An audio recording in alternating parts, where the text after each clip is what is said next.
بسم اللہ الرحمن الرحیم۔ قربانی کا گوشت اللہ تعالیٰ کی نعمت ہے، اسے زحمت نہ بنائیں۔ ہماری کائنات وحدت اور اکائی کا نام ہے۔ کائنات کی ہر تخلیق کے پیچھے عظیم حکمت پوشیدہ ہے جو ہم آہنگی، تناسب اور توازن سے عبارت ہے۔ کائنات کی دلکشی اور زندگی کی خوبصورتی ہم آہنگی اور توازن کی محتاج ہے، اور اگر یہ توازن اور ہم آہنگی ختم ہو جائے تو پوری کائنات کا نظام درہم برہم ہو جائے۔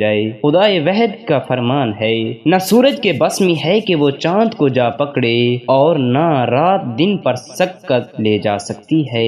ہر ایک اپنے دائرے کار میں رواں دواں ہے۔ رب العالمین نے انسان کو اپنا نائب بنا کر دنیا میں بھیجا تاکہ وہ کائنات کی وحدت کا حصہ بنے اور کائنات کے دوسری اجزاء سے ہم آہنگ ہو کر اطاعت و فرما برداری کے سفر پر گامزن ہو۔ مانا کہ فطرت کے مقاصد کی نگہبانی کے لیے ہر انسان بندہ صحرائی یا مرد کوہستانی تو نہیں بن سکتا، مگر توازن اور اعتدال کے تقاضے ضرور نبھا سکتا ہے۔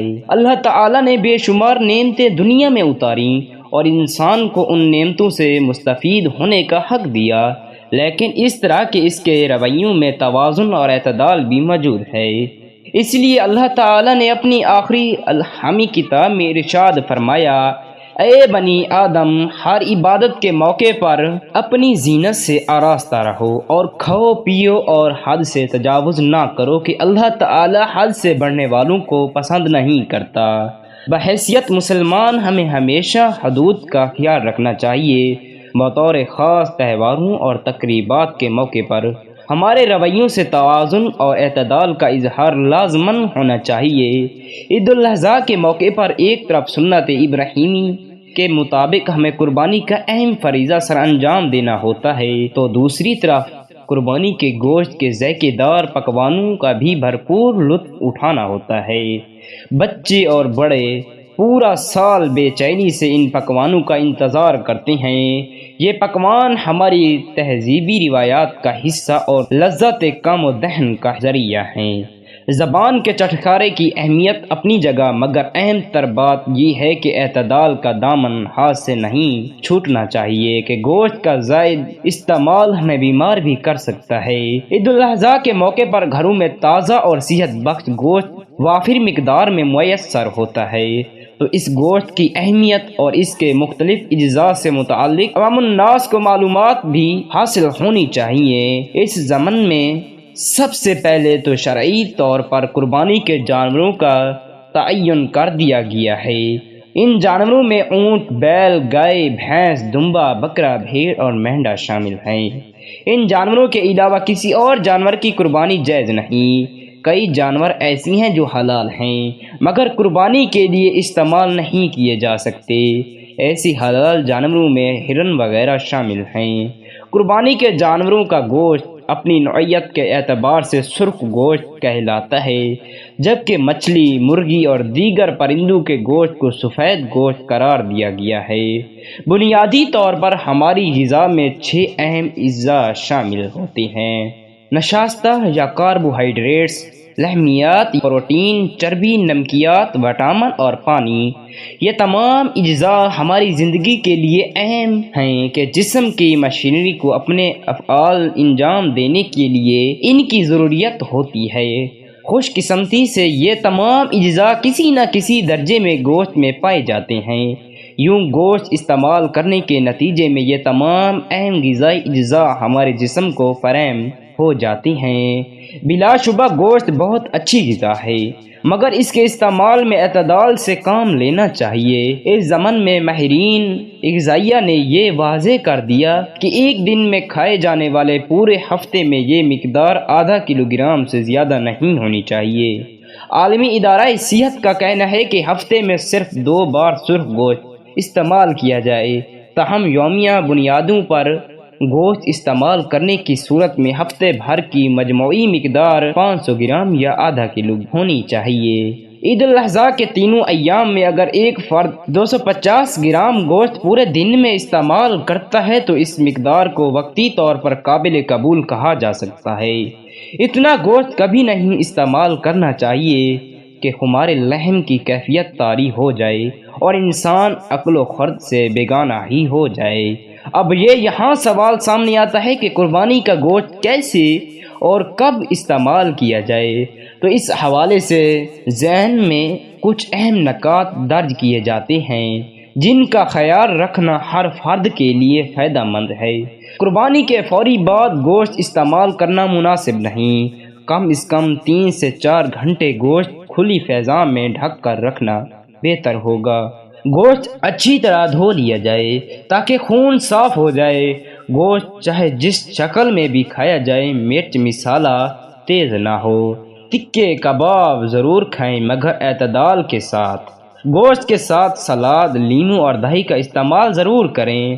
2 وقت گوشت استعمال کرنے کی صورت میں 1 وقت سبزی لازماً استعمال کی جائے۔ 2 کھانوں کے درمیان 6 گھنٹے کا وقفہ ضروری ہے۔ زیادہ شوربے والے کھانوں کو ترجیح دی جائے۔ گوشت کے استعمال کے ساتھ پانی زیادہ سے زیادہ پئیں۔ کھانا آہستہ آہستہ اور چبا کر کھائیں۔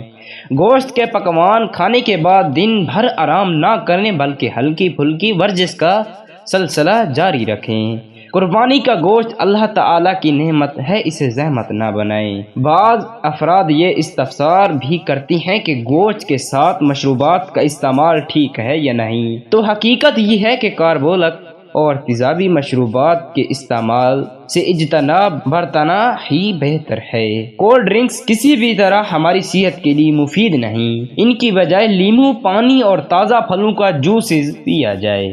نیز سبز چائے کا زائد استعمال بھی مفید ہے، تو اس سب گول بھی نظام انہضام کے لیے مددگار اور معاون ثابت ہوتا ہے۔ قربانی کا گوشت تازہ، صحت بخش اور غذائیت سے بھرپور ہونے کے باعث زیادہ کیلوریز پر مشتمل ہوتا ہے، اس لیے بھی اس کا زائد استعمال صحت کے لیے مختلف اعتبار سے مضر صحت ثابت ہو سکتا ہے، مثلاً چکنائی کی زیادتی اور دل کے امراض۔ سرخ گوشت میں چکنائی زائد مقدار میں پائی جاتی ہے، تو اگر گوشت کا استعمال بڑھ جائے تو ظاہر سی بات ہے کہ جسم میں کولیسٹرول کی مقدار بھی بڑھ جائے گی، اور کولیسٹرول کی زیادتی انتہائی خطرناک ہے کہ اس سے دل کے امراض لاحق ہونے کے امکانات بڑھ جاتے ہیں۔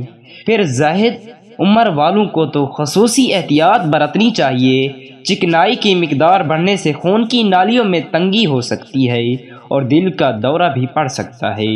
حضرت عبداللہ بن واقد رضی اللہ تعالی عنہ سے روایت ہے کہ رسول اللہ صلی اللہ تعالی علیہ وسلم نے قربانی کا گوشت 3 دن کے بعد کھانے سے منع کیا۔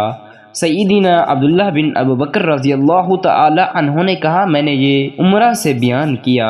انہوں نے کہا، سچ کہا۔ عبداللہ نے سیدنا عائشہ صدیقہ رضی اللہ تعالی عنہ سے سنا، وہ کہتی تھیں کہ دیہات کے چند لوگ رسول اللہ صلی اللہ تعالی علیہ وسلم کے زمانے میں عید الاضحیٰ میں شریک ہونے کو آئے، تو آپ صلی اللہ علیہ وسلم نے فرمایا، قربانی کا گوشت 3 دن کے موافق رکھ لو، باقی خیرات کر دو تاکہ محتاج کے نہ رہیں اور ان کو بھی کھانے کو گوشت ملے۔ اس کے بعد لوگوں نے عرض کیا، یا رسول اللہ صلی اللہ تعالی علیہ وسلم، لوگ اپنی قربانی سے مشقیں بناتے ہیں، ان کی کھالوں کی، اور ان میں چربی پگھلاتے تھے۔ رسول اللہ صلی اللہ تعالی علیہ وسلم نے فرمایا، اب کیا ہوا؟ لوگوں نے عرض کیا کہ آپ نے قربانی کا گوشت 3 دن کے بعد کھانے سے منع فرمایا، اور اس سے یہ نتیجہ نکلا کہ قربانی کا کوئی جز 3 دن سے زیادہ رکھنا نہ چاہیے۔ آپ صلی اللہ علیہ وسلم نے فرمایا، میں نے تم کو ان محتاجوں کی وجہ سے منع کیا تھا جو اس وقت آ گئے تھے، اب کھاؤ اور رکھ چھوڑو اور صدقہ دو۔ حضرت انس بن مالک رضی اللہ تعالی عنہ سے مروی ہے کہ حضور نبی کریم صلی اللہ تعالی علیہ وسلم نے ارشاد فرمایا، جس نے نماز عید سے پہلے قربانی کی تو اس نے اپنے لیے کی، یعنی گوشت کھانے کے لیے، اور جس نے نماز کے بعد قربانی کی اس کی قربانی ہوگی اور اس نے مسلمانوں کے طریقے کو پا لیا۔ حضرت عبداللہ بن عمر رضی اللہ تعالی عنہ سے مروی ہے، حضور نبی کریم صلی اللہ تعالی علیہ وسلم نے فرمایا، مجھے یوم الاضحیٰ کا حکم دیا کیا، اس دن کو خدا نے امت کے لیے عید بنایا، ایک شخص نے عرض کی، یا رسول اللہ صلی اللہ تعالی علیہ وسلم، میرے پاس ایسا جانور جو کسی دوسرے نے اسی لیے دیا کہ وہ کچھ دن اس کا دودھ دوہے اور پھر اسے مالک کو واپس کر دے، سوا کوئی جانور نہیں تو میں اس کی قربانی کر سکتا ہوں۔ آپ نے فرمایا، نہیں، ہاں، تم اپنے بال، ناخن اور مونچھیں اور منہ زیر ناف کو مونڈو، اسی میں تمہاری قربانی ہو جائے گی۔ یعنی جس کے پاس قربانی کی گنجائش نہ ہو اسے ان چیزوں کے کرنے سے قربانی کا ثواب مل جائے گا۔ اسی طرح سفر کی حالت میں قربانی واجب نہیں، اگر مسلمان قربانی کر لیتا ہے تو اس کی قربانی ہو جائے گی۔ اگر کوئی شخص اپنی طرف سے قربانی کرنے کے بعد اپنے فوت شدہ رشتہ داروں اور بزرگان دین کے ایصال ثواب کے لیے قربانی دینا چاہے تو یہ جائز ہے اور اچھا عمل ہے۔ اگر کوئی شخص حضور نبی کریم صلی اللہ تعالی علیہ وسلم کی طرف سے قربانی دے تو یہ افضل اور سعادت کا باعث ہے۔ اللہ تعالی آپ کی نسبت کی وجہ سے اس کی قربانی کو بھی شرف قبولیت سے نوازے گا۔ حضرت علی رضی اللہ تعالی عنہ حضور نبی کریم صلی اللہ تعالی علیہ وسلم کی طرف سے قربانی کیا کرتے تھے۔ اللہ تعالی ہمیں قربانی صحیح کرنے کی توفیق عطا فرمائے، آمین یا رب العالمین۔ جزاک اللہ خیرا کثیرا۔